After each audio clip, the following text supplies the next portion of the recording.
Hey everyone, I hope you guys are having a wonderful day right now. I absolutely, completely am not. It is the middle of February in the Pacific Northwest. It is almost March, and we are getting another 5 inches of snow. So I'm going to pretend that I am having a great day, even though I am not. So here we go. Maybe I can help myself with this. So, problem solving. Here we go. Um, One thing that I found in my life that my family has stolen me for over and over is my problem solving ability. And I do not fancy myself a genius whatsoever. And I'm going to stick to that quote or anything. But I think I've actually in my life figured out a couple of these pieces, and I think that's why it's worked out in a lot of different ways. So every single person has problems. Every single person that I've ever met, rich, poor, middle class, from different countries, wherever, every single person has different problems. So, here we go. This information is from the lifehack.org. This was a really fun read. I definitely advise you guys to go check it out and other stuff that they produce. So, number one, instead of focusing on the problem, which we all do, so the problems we're going to throw in there, and number two are about being late and being tired in the morning, which being a high school teacher and listening to my students talk every single morning, like, Mr. Filippini, I'm so tired. I'm always exhausted.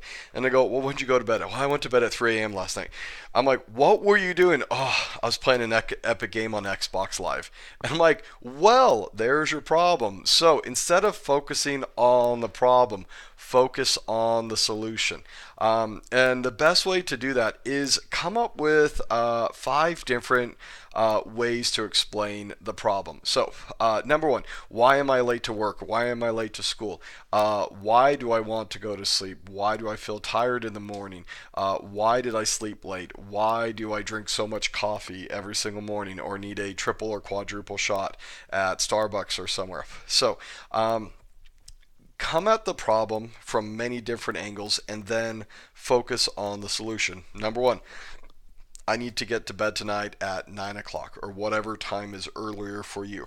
Or maybe break it down into steps. Maybe you normally fall asleep at midnight. Say, all right, tonight I'm going to fall asleep at 11:45. The next night, 11:30. Because I know if I've been falling asleep late, I usually do that in the summer when we're not teaching or anything.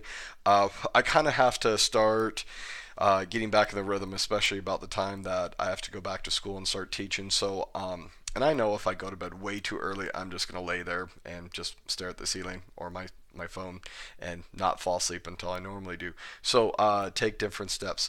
Number three, simplify things. You ever notice how one problem starts and then that problem causes another problem and causes numerous problems and everything? So really just instead of focusing on 10 different problems at once, find the root of the problem. And if that's going to bed too late, and then you're tired, and then all of a sudden because you're tired you forgot to pick your brother or sister up at school, or because of that you got in trouble at work, or you didn't get your homework assignments done the night before and now you're failing, and then your parents are yelling at you because you didn't pick up your brother or sister, and then you get fired from your job, and then your whole life comes crumbling down, and your boyfriend or girlfriend ups you. Oh my gosh, I probably hit a sore subject on that somewhere, so I am terribly sorry, but maybe it is because of lack of sleep. Actually, a recent article I was reading on one of the main roots of divorces in this country, believe it or not, is not getting enough sleep. And I think that's terrible because you fall in love with somebody and then you guys get married, and then it's just lack of sleep that is causing that. So, simplify things, find the root problem. There you go. Number four, list out many solutions. A lot of times, if you have a problem and you try one solution, it doesn't work, then you're like, oh, it's over. I will never go sleep early. Or for me, it's like, oh, I will never lose weight or anything. Or I'll never run the race as fast as I wanted to. These are also true stories in my life. So find many different solutions and keep trying them. And I love the quote that you truly haven't failed until you quit. It's kind of like playing baseball. If the first time somebody throws a fastball at you and you swing and you miss, oh, you failed. No, you didn't fail. Okay, keep trying over and over and over again. This is a huge tip for being good in business in general. Just keep trying. Yeah, maybe you got strike one. Don't just quit. get back up to bat, step up to the plate, try again. Number 5, I like this. Think laterally. Don't just come from it from just one angle, saying I'm not getting enough sleep. Well, why? Is it because you're playing Xbox too late? Are you watching too much Netflix? Are you watching too many movies or TV or whatever hobbies that you guys have that is keeping you up late? Find different ways to think about it. And I got a quote at the end that really matches well with this that I really love and actually I'm going to start using. And then number 6, use language that creates possibilities. I always get upset with students who curse in my class and everything, and I'm like, can't you come up with a more creative word? And they look at me like kind of stunned, and I go, well, can't you say it a different way? And they're like, well, why not? I go, because it creates new possibilities of your thinking. Not everything is straightforward. If the only tool you know how to use in a life is a hammer, then every problem looks like a nail, and you got to come out with different tools and different ways to do it. A fun story that a professor friend of mine from Whitworth University was telling me. He's an English professor. Somebody asked him, well, once everybody can talk and read a little bit, well, that's all you need in language. That's enough. And he just kind of slightly laughed and said, well, do you know there is a tribe in South America that once they started studying their language and everything, they found out what words they had and what words they didn't have. And one person had this astute observation that when they moved or anything, they never bent their wrist. Their wrist never bent. And they found this very odd. And they were asking the people in the tribe, like, well, what word is for wrist?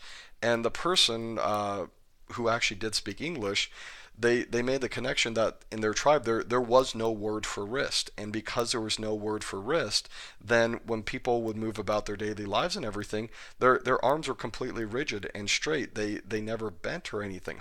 So you start to realize the importance of language, that without a word or anything, we don't know how to define anything. A lot of times, people who have mental illnesses or diseases or something, until they have a specific word for it or a name for it, a lot of times people won't believe you. You might say, "Well, something's wrong. Something's wrong." Well, what's wrong? Well, I can't tell you. Oh, well, then it's just in your brain. There's nothing wrong. When actually there might actually be something wrong. So that is why language is incredibly important, so that one, people believe it, people know how to identify it, and then once they identify it, they're able to begin to go through the healing or solving process. So let's go back to number 5. This quote matches perfectly with it. So I will end you guys on this. You cannot dig a hole in a different place by digging it deeper.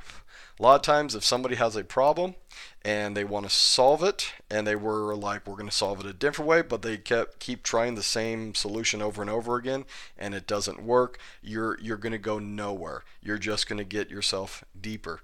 So I hope this was somewhat uplifting. I'm going to hope and pray that soon we will see the sun up here in the Pacific Northwest. I hope you guys have a wonderful day. Take care.